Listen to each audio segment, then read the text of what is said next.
Bapak, Ibu, saudara-saudara sekalian yang dikasihi oleh Tuhan, saya terus berharap bahwa kita terus ada di dalam kondisi yang dipelihara oleh Tuhan, mengalami kebaikan dan anugerah-Nya setiap pagi.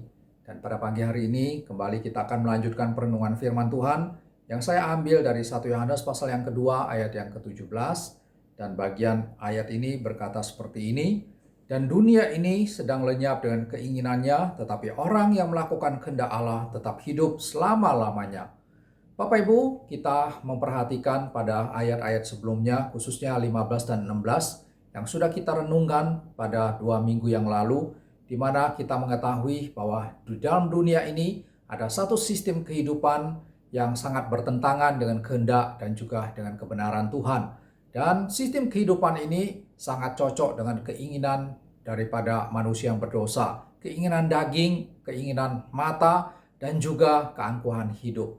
Nah, Bapak Ibu, kalau kita membandingkan antara kehidupan orang percaya yang mengikuti kehendak Tuhan, yang mau taat terhadap apa yang menjadi kebenaran Tuhan, nampaknya kehidupan orang duniawi dengan sistem nilai mereka, dengan tujuan mereka, dengan cara pola kehidupan mereka yang sangat-sangat memuaskan keinginan daging tersebut, nampaknya begitu ya, bahwa kehidupan mereka adalah kehidupan yang begitu enak, kehidupan mereka tidak ada satu pantangan dan tidak ada satu pengekangan terhadap diri mereka. Apa yang mereka inginkan, apa yang mata mereka kehendaki, apa yang hati mereka ingin dipuaskan, mereka bisa lampiaskan semuanya itu.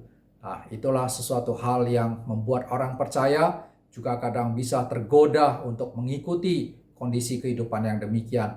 Tetapi firman Tuhan pada pagi hari ini kembali mengingatkan kepada kita bahwa dunia dengan sistem kehidupan yang sangat duniawi tersebut sedang lenyap dengan keinginannya.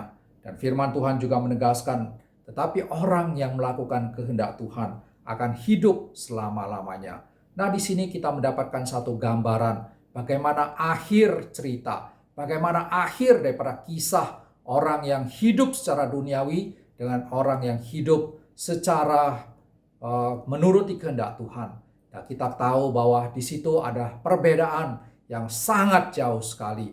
Orang yang duniawi dengan satu sistem kehidupan yang bertentangan dengan kehendak Tuhan tersebut akan lenyap, akan binasa. Tetapi orang yang melakukan kehendak Tuhan justru orang yang akan bertahan dan menikmati kehidupan yang kekal. Bapak Ibu yang dikasihi oleh Tuhan, disinilah kita harus menjadi orang Kristen yang terus berpegang teguh kepada kebenaran.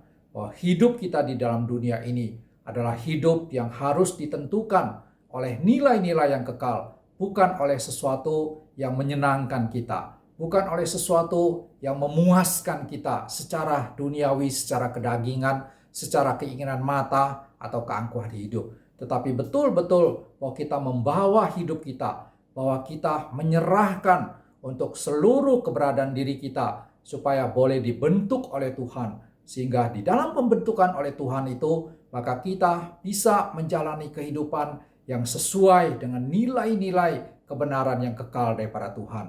Nah, firman Tuhan kembali mengingatkan kepada kita bahwa orang yang hidup menurut cara Tuhan tidak pernah akan kecewa, tidak pernah akan berakhir di dalam kefanaan, tetapi mereka akan mendapatkan bagiannya, yaitu kekekalan, kehidupan bersama dengan Tuhan di dalam sukacita yang abadi dan mulia. Tidak demikian dengan orang yang hidup menurut segala hal yang duniawi. Mereka pasti akan lenyap, mereka pasti akan musnah, dan disitulah kita harus menjadi orang Kristen yang mengambil bagian ini, firman Tuhan ini, perbedaan yang sangat kontras ini sebagai sesuatu yang memberikan inspirasi bagi kita untuk menjalani kehidupan kita yang penuh dengan pergumulan, supaya kita boleh bertahan, supaya kita boleh terus setia kepada Tuhan. Walaupun sulit menjalankan kehendak Tuhan di dalam dunia ini, tetapi ada sesuatu yang abadi,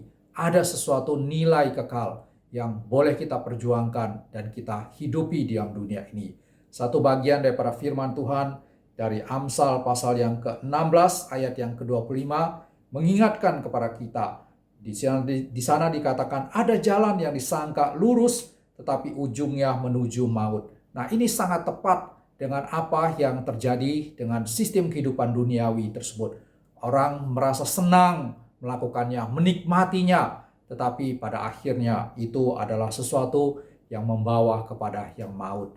Nah, Bapak Ibu yang dikasihi oleh Tuhan, biarlah kita menjadi orang Kristen yang hidup sesuai dengan apa yang Tuhan tentukan bagi kita. Karena segala suatu kebenaran yang Tuhan kehendaki kita laksanakan pasti tidak akan mengecewakan. Semoga firman Tuhan pada pagi hari ini memberikan kepada kita satu inspirasi untuk hidup terus menyenangkan hati Tuhan. Amin.